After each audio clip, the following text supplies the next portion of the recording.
السلام علیکم ورحمۃ اللہ وبرکاتہ۔ بسم اللہ والحمد للہ والصلاة والسلام علی رسول اللہ۔ اعوذ باللہ من الشیطان الرجیم، بسم اللہ الرحمن الرحیم۔ وقال الذین کفروا لولا انزل علینا الملائکۃ او نرى ربنا۔ محترم ناظرین، انشاءاللہ آج کی اس ویڈیو میں ہم قرآن کریم کے 19ویں پارے میں سے اہم ترین باتوں کو جانیں گے۔ یاد رکھیں کہ اللہ عز و جل ہمارے خالق ہیں، مالک ہیں، اور قرآن مجید اس اللہ کی کتاب ہے جو کہ ہدایت پر مشتمل ہے۔ وہ اللہ جو سب سے زیادہ علم والا، حکمت والا ہے، یقیناً اس کے احکامات کو سمجھنا اور اس پر عمل کرنا، اس میں ہماری دنیا اور آخرت کی کامیابی ہے۔ سورۃ الفرقان چل رہی تھی، اور سورۃ الفرقان میں اللہ عز و جل نے اس پارے کے تحت جس مضمون کو، پہلے مضمون کو ذکر کیا ہے، وہ منکرین قیامت کے حوالے سے ہے کہ ان کے کچھ اعتراضات تھے۔ منکرین قیامت کا پہلا اعتراض تو یہ تھا کہ یہ جو رسول ہے، جو اپنے آپ کو رسول کہتا ہے، یعنی محمد صلی اللہ علیہ وسلم، یہ اپنے ساتھ فرشتے کیوں نہیں لے کے گھومتا؟ اللہ تعالیٰ ان پر فرشتے کیوں نہیں اتارتا جن کو ہم خود اپنی آنکھوں سے دیکھ لیں؟ یا پھر اس سے بڑی بات کہ ہم اللہ کو کیوں نہیں دیکھ سکتے؟ اگر وہ ہمارا رب ہے تو ہمیں نظر آئے، ہم اس کو دیکھیں تو ہم ایمان لے آئیں گے۔ تو اللہ عز و جل نے فرمایا کہ فرشتوں کا اس وقت تمہارا دیکھنا وہ تمہارے حق میں بہتر نہیں ہے، کیونکہ جب فرشتے نازل ہوتے ہیں تو پھر وعدے کا دن پورا ہو جاتا ہے، پھر وہ قیامت ہی برپا ہوگی، اور پھر وہ یا اللہ کی طرف سے عذاب آئے گا تب فرشتوں کو تم دیکھ سکو گے، یا پھر تمہیں موت آئے گی تو فرشتوں کو دیکھ سکو گے، یا قیامت برپا ہوگی تو تم فرشتوں کو دیکھ سکو گے۔ اور جب یہ تینوں میں سے کوئی بھی کام ہو تو پھر واپسی کا کوئی رستہ نہیں ہے۔ آگے پھر اللہ عز و جل نے جب قیامت برپا ہوگی، یہ جو ظالم لوگ ہیں جنہوں نے ہمیشہ انکار کے رستے کو اختیار کیا، یہ ظالم وَيَوْمَ يَعُضُّ الظَّالِمُ عَلَى يَدَيْهِ، قیامت کے دن یہ اپنے ہاتھوں کو چبائیں گے اور چبا چبا کر کہیں گے کاش ہم نے اللہ کے رسول کا راستہ اختیار کیا ہوتا، کاش ہم نے اہل باطل کو اپنا دوست نہ بنایا ہوتا، کیونکہ انہوں نے تو ہمیں گمراہ کر دیا۔ ہمارے پاس ذکر آیا تھا، اللہ کے رسول کی نصیحت پہنچی تھی، لیکن اس پر ہم نے کان نہیں دھرے، بلکہ ہم تو منکرین کے ساتھی بنے رہے، جس کی وجہ سے ہمارا شمار بھی گمراہوں میں ہو گیا۔ آگے پھر اللہ عز و جل نے رسول اللہ صلی اللہ علیہ وسلم کے بارے میں فرمایا کہ وقال الرسول یا ربی ان قوم اتخذوا هذا القرآن مہجورا۔ قیامت کے دن اللہ کے رسول اپنی امت کے بارے میں یہ گواہی دیں گے اور کہیں گے، اللہ میری قوم نے اس قرآن کو چھوڑ دیا تھا۔ مشرکین مکہ کا ایک اعتراض رسول اللہ صلی اللہ علیہ وسلم پر یہ بھی تھا کہ آپ ایک ہی دفعہ قرآن نازل کیوں نہیں کرتے؟ یعنی اللہ عز و جل آپ پر ایک ہی دفعہ قرآن نازل کیوں نہیں کرتا؟ ایک ہی دفعہ آپ پر قرآن کیوں نازل نہیں ہوتا؟ تو اس کا جواب اللہ عز و جل نے فرمایا کہ یہ اس وجہ سے ہے تاکہ آپ کا دل مضبوط رہے، ہم ٹہر ٹہر کر آپ پر قرآن کی آیتیں نازل کرتے رہیں گی، تاکہ ان کی طرف سے جتنے بھی اعتراضات آئیں آپ وقتاً فوقتاً ان اعتراضات کا جواب قرآنی آیات کے ذریعے دیتے رہیں۔ اس کے بعد جو دوسرا مضمون ہے اس پارے کا، وہ بنیادی طور پر اس سورۃ الفرقان کی آخری چند آیات ہیں جن میں عباد الرحمن کا ذکر کیا گیا ہے۔ وَعِبَادُ الرَّحْمَنِ الَّذِينَ يَمْشُونَ عَلَى الْأَرْضِ هَوْنًا وَإِذَا خَاطَبَهُمُ الْجَاهِلُونَ قَالُوا سَلَامًا۔ اللہ عز و جل نے یہاں پر اس مقام پر اپنے خاص بندوں کی کچھ صفات کا ذکر کیا ہے۔ آپ ضرور ان صفات کو غور سے سنیں، اور پھر ہم کوشش کریں گے کہ ان صفات کو اپنی زندگی میں وقتاً فوقتاً گاہے گاہے شامل کرتے رہیں، کہ اللہ تعالیٰ کے جو رحمان کی جو بندے ہیں، خاص بندے، وہ کیا کرتے ہیں؟ وہ تواضع اختیار کرتے ہیں، وہ جاہلوں سے کنارہ کرتے ہیں، وہ رات کا قیام کرتے ہیں، وہ اللہ تعالیٰ سے جہنم کی پناہ طلب کرتے ہیں، وہ جب خرچ کرتے ہیں تو اعتدال کے ساتھ خرچ کرتے ہیں، وہ شرک سے، ناحق قتل سے، اور زنا سے اور جھوٹی گواہی سے بچتے ہیں۔ یہ وہ لوگ ہیں جو لغویات سے گریز کرتے ہیں، یہ وہ لوگ ہیں جو قرآن سے استفادہ کرتے ہیں، یہ وہ لوگ ہیں جو اللہ سے دعا کرتے ہیں کہ اللہ انہیں نیک بیوی اور نیک اولاد عطا فرمائے، اور اللہ عز و جل ان کی دعائیں قبول کرے گا اور ان کو قیامت کے دن جنت عطا فرمائے گا۔ اس کے بعد اس سورت کے اختتام پر سورۃ الشعراء کا آغاز ہوتا ہے۔ سورۃ الشعراء مکی صورت ہے جس میں اللہ عز و جل نے 7 انبیاء کی قوموں کی ہلاکتوں کا ذکر کیا ہے، اور اس میں نصیحت بیان کی ہے اس وقت جو اہل شرک تھے، مشرکین مکہ، اور رہتی دنیا تک، کہ دیکھو یہ انبیاء کا رستہ خیر کا رستہ ہے، بچاؤ کا رستہ ہے، تم اس رستے پر چلو گے تو نجات حاصل کرو گے، جس طرح انبیاء پر ایمان لانے والوں کو اللہ تعالیٰ نے بچا لیا۔ لیکن اگر تم ضد کرو گے، عناد اختیار کرو گے، ہٹ درمی دکھاؤ گے، اور انبیاء کی مخالفت کرو گے، اور ان کا مذاق اڑاؤ گے، ان کی تکذیب کرو گے، ان پر نازل ہونے والی احکامات کا اور کتابوں کا انکار کرو گے، تو جس طریقے سے ان قوموں کو ہلاک کر دیا گیا، تو تمہیں بھی صفحہ ہستی سے مٹا دیا جائے گا، نشان عبرت بنا دیا جائے گا، اور تمہارا کچھ باقی نہیں بچے گا۔ اس لیے اللہ عز و جل نے ابتدا کی سیدنا موسیٰ علیہ والسلام کے قصے سے، کہ جب موسیٰ علیہ والسلام کو فرعون کے پاس بھیجا گیا تو اس نے بجائے اس کے کہ وہ حضرت موسیٰ علیہ والسلام کی بات کو غور سے سنتے، سمجھتے اور ان معجزات سے عبرت حاصل کرتے، انہوں نے حضرت موسیٰ کو پہلا طعنہ یہ دیا کہ تم کو تو میں نے پالا تھا، اور تم آج میرے سامنے کھڑے ہو گئے ہو۔ تو اس ایک شاہی پرورش کا طعنہ دیا حضرت موسیٰ علیہ والسلام کو، اور یہ کہ تم سے قتل ہوا تھا، تم نے قتل کیا تھا، اس کا طعنہ دیا۔ موسیٰ علیہ والسلام نے ان کو سمجھانے کی بڑی کوشش کی، لیکن وہ نہیں مانے، بالآخر غرق ہو گئے۔ اس کے بعد ابراہیم علیہ والسلام نے اپنی قوم سے کہا کہ میری قوم کے لوگوں، جن بتوں کو تم معبود سمجھتے ہو یہ رب نہیں ہے، یہ معبود کیسے ہو سکتے ہیں؟ اللہ تو وہ ہے، معبود تو وہ ہے جو پیدا کرتا ہے، جو ہدایت دیتا ہے، جو کھلاتا ہے پلاتا ہے، جو شفا دیتا ہے، جو زندگی اور موت دیتا ہے، وہ اللہ ہے۔ ان کے علاوہ تم کسی اور کو اللہ کا شریک کیسے ٹھہرا سکتے ہو؟ تو مگر قوم نہ مانی۔ آگے اللہ عز و جل نے نوح علیہ والسلام کا ذکر کیا، تو نوح علیہ والسلام کی قوم نے ان کو طعنہ دیا کہ آپ پر تو صرف غریب لوگ ایمان لا سکتے ہیں، ہم سے اس طرح کی امید مت رکھیں، جو ہم سے سارے ہمارے اندر گرے پڑے لوگ ہیں وہی آپ پر ایمان لائیں گے، ہم تمہاری باتوں میں آنے والے نہیں ہیں۔ اللہ عز و جل نے اس قوم کو بھی غرق کر دیا۔ اس کے بعد حضرت ہود علیہ والسلام کی دعوت، اس کو ٹکرا دیا گیا، اس قوم کو ہلاک کر دیا گیا۔ حضرت صالح علیہ والسلام نے اپنی قوم کو دعوت دی، انہوں نے نشانی طلب کی تو اللہ عز و جل نے چٹان میں سے اونٹنی نکال کر دکھا دی، مگر شرط یہ عائد کی گئی کہ اب ایک دن یہ اونٹنی پانی پیے گی، ایک دن تمہارے دیگر جانور پانی پئیں گے، تو تم اس اونٹنی کو کوئی گزند مت پہنچانا۔ وہ نہ مانے اور انہوں نے اس اونٹنی کو قتل کر دیا، تو اللہ تعالیٰ نے اس قوم کو بھی نشان عبرت بنا دیا۔ لوط علیہ والسلام کی قوم جو کہ بدکاری پر مصر رہی، اللہ تعالیٰ نے اس قوم کو بھی عبرت کا نشان بنا دیا، سخت سزا دی۔ اور حضرت شعیب علیہ والسلام نے اصحاب ایکا جو ان کی قوم تھی ان کو دعوت دی کہ تم ناپ تول میں کمی مت کرو، تم زمین پر فساد برپا مت کرو۔ اس قوم نے ہٹ درمی دکھائی اور کہنے لگے ٹھیک ہے آپ ہم پر آسمان گرا دیں، ہم تو نہیں باز آنے والے۔ تو اللہ عز و جل نے ان کو بھی ان پر عذاب مسلط کیا اور ان کو بھی صفحہ ہستی سے مٹا دیا۔ آگے یہ سارے واقعات، یہ تاریخی قصے جو کہ حقیقت پر مشتمل ہیں،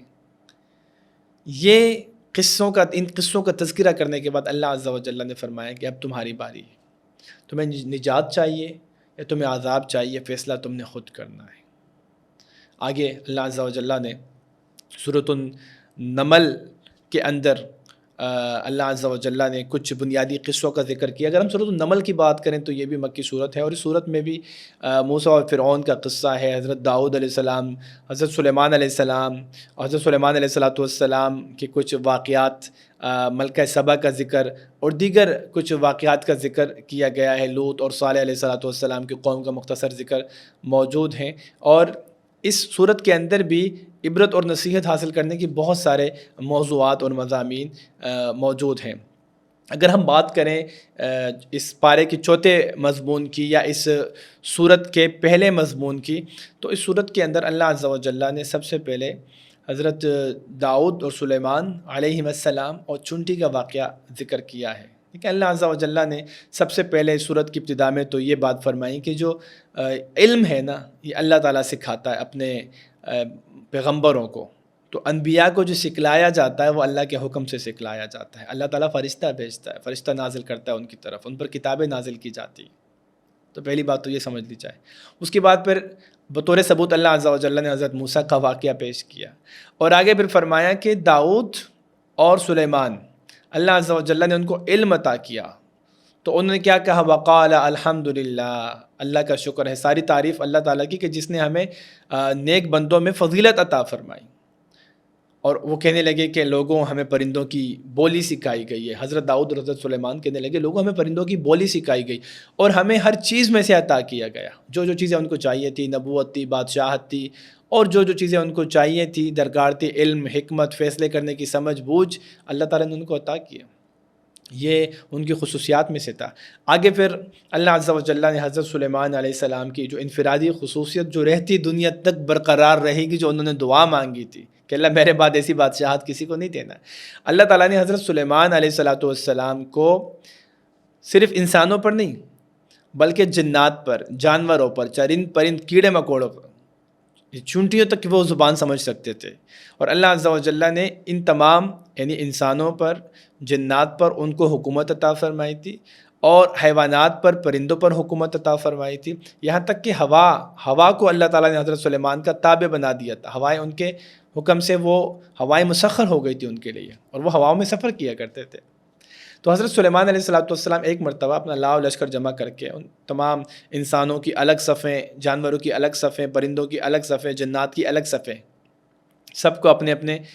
گروپس میں انہوں نے کھڑا کیا، اور وہ سفر کر رہے تھے۔ اس صفوں میں تقسیم کرنے کے بعد وہ جا رہے تھے، یہاں تک کہ وہ ایک چونٹی کے میدان میں سے، وادی نملہ میں سے وہ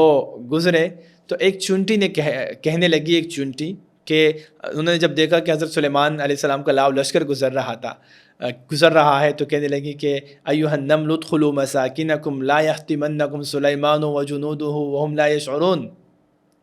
اے چونٹیوں کی جماعت، ساری کی ساری فوراً سے اپنے اپنے بلوں میں گھس جاؤ، کہیں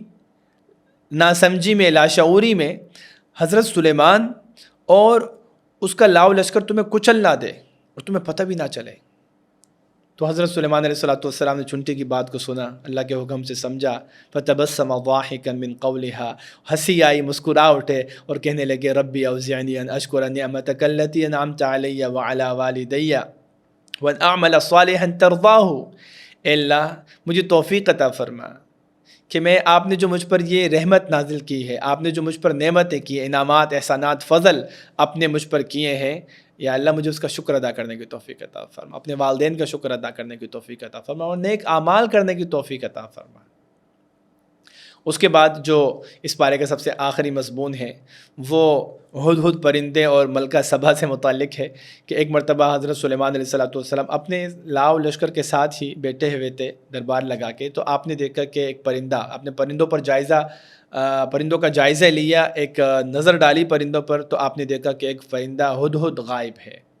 آپ کہنے لگے ما لی لا ارا وتفقد الطیر، جائزہ لیا،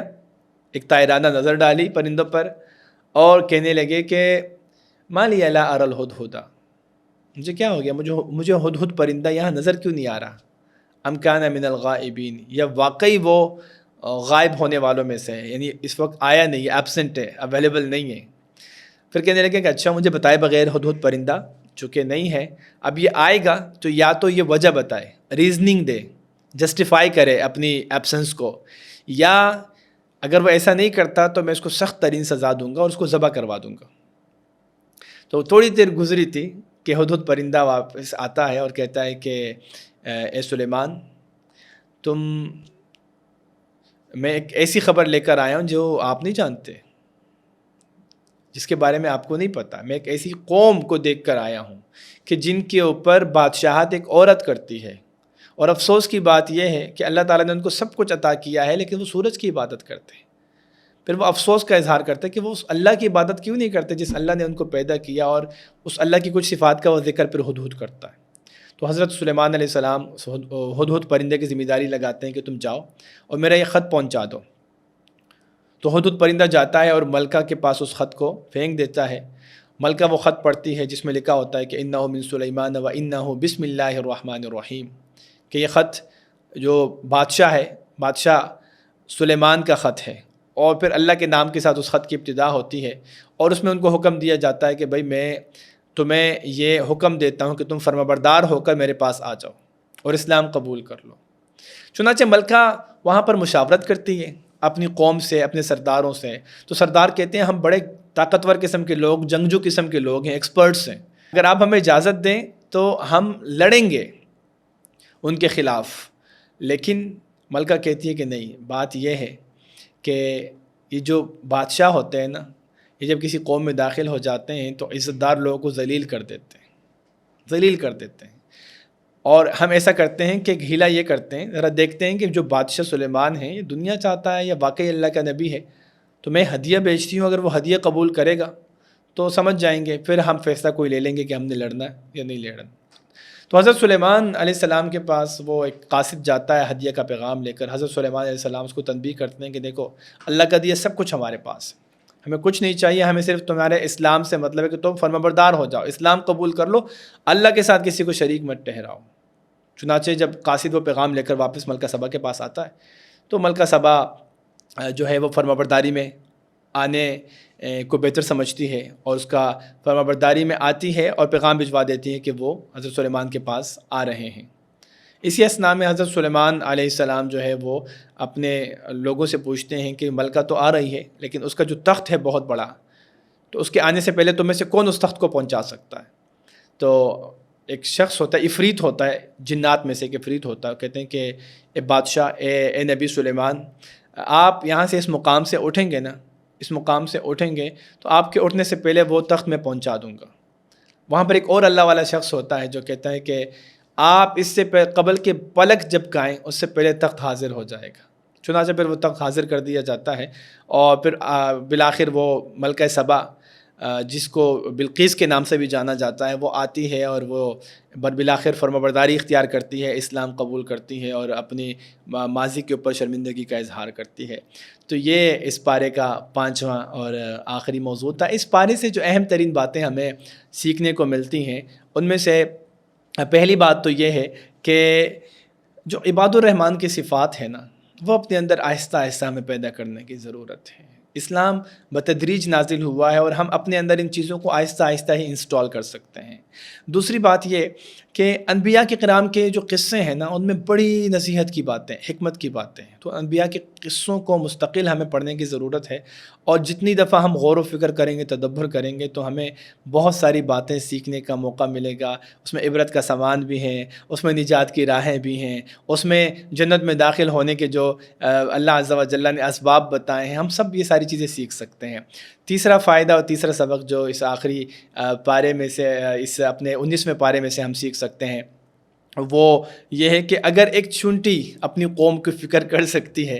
تو انسان تو اشرف المخلوقات ہے، اور ایک مسلمان کیوں نہ امت محمدیہ صلی اللہ علیہ وسلم کی فکر کرے. تو ہمیں بھی امت کے لیے کچھ کرنا ہے، لوگوں کی زندگیوں میں ویلیو ایڈ کرنی ہے، کنٹریبیوٹ کرنا ہے، اپنا کردار ادا کرنا ہے. اور آخری بات کہ حضرت سلیمان علیہ السلام اور ہدہد کے اس واقعے میں ہمارے لیے نا کمیونیکیشن سکلز کے بہترین ٹولز موجود ہیں. یعنی ہم کس طریقے سے گفتگو کر سکتے ہیں، گفتگو کرنے کے ایک انداز. اس پورے واقعے کو آپ دیکھیں اور اس میں آپ کو دیکھیں بہت سارے آپ کو ہیرے جواہرات ملیں گے، حکمت کی باتیں ملیں گی کہ ہمیں کس طرح کی بات کرنی ہے. اس میں کانفیڈنس ملے گا آپ کو، اس میں آپ کو ادب و آداب کا خیال ملحوظ جو رکھا جا رہا ہے وہ ملے گا، اور حضرت بادشاہ کے ساتھ بات کرنے کا طریقہ اور بادشاہ کی اپنی رعایا پر نظر، اور یہ پوری چیزیں. اور جو بڑے لوگ ہوتے ہیں ان کو اللہ تعالیٰ نے بڑی حکمتیں دی ہوتی ہیں، وہ ساری چیزیں آپ کو ملیں گی. تو اس کے ساتھ ہی ہم اپنے 19ویں پارے کا اختتام کرتے ہیں. آپ سے ملاقات ہوتی ہے اگلے پارے کے ساتھ کل. سبحانک اللہم و بحمدک نشہد ان لا الہ الا انت نستغفرک و نتوب الیک. جزاکم اللہ خیرا. السلام علیکم ورحمۃ اللہ وبرکاتہ.